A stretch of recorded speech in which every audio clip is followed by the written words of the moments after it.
sure we can jump around on pivot, progress, prosper. So years ago, like when pretty much right after I got divorced, into working with Remax, and then into like the market shift back then when real estate did go down, like real estate led the recession back in 2008. Basically, I got into like personal development way more, spiritual growth way more, those kind of things. And years ago, when I did that, I wanted to like learn it. I was applying it. It went all right. Like even that years ago, back 2008, when I was just really getting going in real estate and things went down, I actually year over year got better. Most years other than like 2010 and 2011 were a little tricky. And I attribute a lot of that to the things I picked up on doing more now again, that personal growth, spiritual development type of thing. And there was years ago, I wanted to have classes on it and, speak on it, do speaking on it and all kind of things. People get those kind of ideas. And it's just like every time it would come up like, nah, who's going to listen to me? And I don't have it all figured out. My life's still not that, it's a little bit of a mess yet. Here's not working well or whatever. And I just always kind of like retracted every time. And then just recently, like my main pivot, I think I've done this whole time, is recently I started getting up like at 5 a.m. I was resting a little bit. I sleep till like 7 a.m. before. I'm like, if I'm going to get everything done, get Lucas on track, I got to get up at 5. And we work out now at like 6:30 as a family. We may even mention that.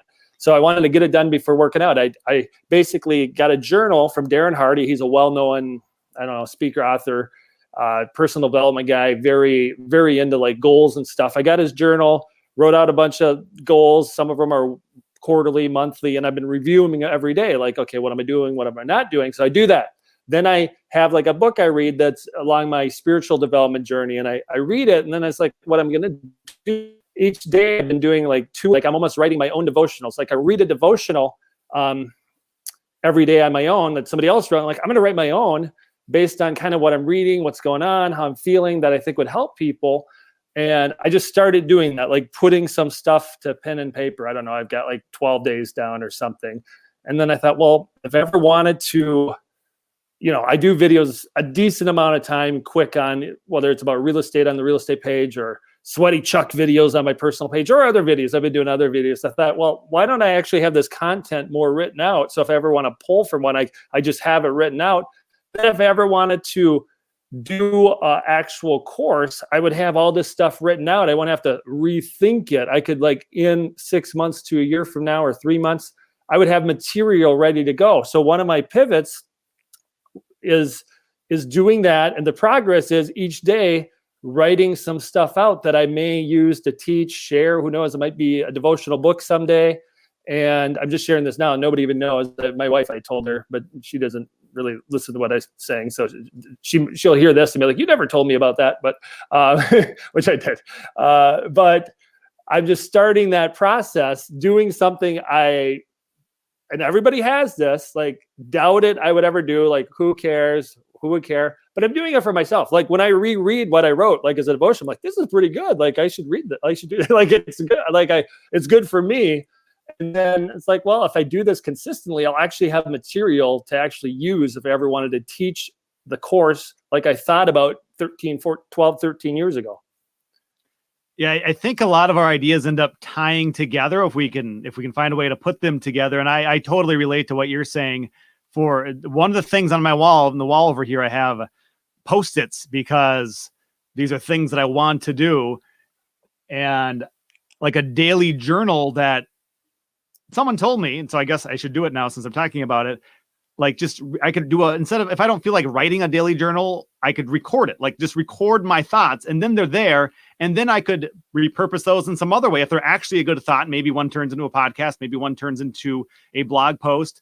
Maybe I start implementing those onto Instagram or Twitter, whatever I feel like using it, or I never do, but at least it like exists. I'm capturing my thoughts at a certain time.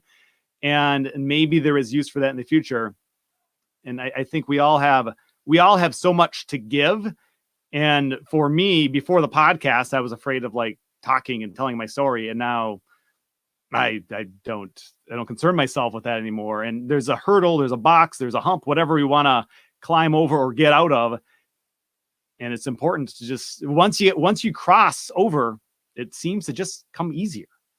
Yeah. And I think the hurdle for me on doing this little thing I shared, which is something that was on my mind years ago, and I'm like, never mind, wasn't that I'm worried if I ever share it with anybody, or if I ever teach a course. It's like, if I were to teach a course, the only way I could ever do that if I actually had the content down in advance. I couldn't like come up with it and spend like 50 hours preparing for it, a month ahead of time. I'd have to do it over time and just be ready for it.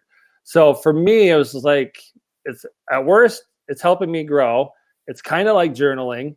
And at best, I got material if there's a need. Because with what's happening in the world and what might happen 7 years from now or 2 years from now or whatever different thing that happens, there's going to be skills needed that just aren't out there as much as they're needed. So what skill, desire, value do you think you can bring to the world that you've been prepared for?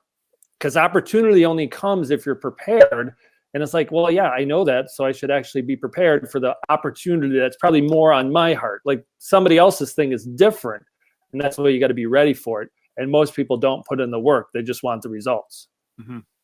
Yeah, the results sound nice, but every day that I'm working on something new as I'm staying at home, it's like some of this really takes some work, and it feels good though to accomplish something. And I think that's a human feeling that most people, a lot of people, everybody can feel, is like, I did that. And that was something I can be proud of, that I've actually pushed forward and accomplished this thing. Yeah. And I think some of the downside of it, like a social media or stars on YouTube or whatever, is you see that these young people or whoever in a year or 2 years built up a following. You think it's going to take to be a star. But I know YouTubers have done to get there quick. They probably only have taken a few years. But like if you're a professional athlete, you've probably been working on that. Most of them, since they're a little kid, that was your best thing. You always played more than the other kids. And for 15, 17 years, it was your favorite thing to do. You worked on it. So by the time you got old enough, you could be the best at it 17 years later when it was your time to get drafted or get a scholarship or whatever. Most people don't realize it actually does take 13 to 20 years of real work to get where you want to go on some of these other things that aren't publicized, just your normal getting better. It takes a while, which probably is discouraging when I tell somebody it takes a long time. but if you actually look into it, most people successes actually come way far into trying things that work, don't work, failures, falling down, getting back up, failing again, and finally, because they were consistent, learned, growed, and advanced, and then they finally get where they want to go.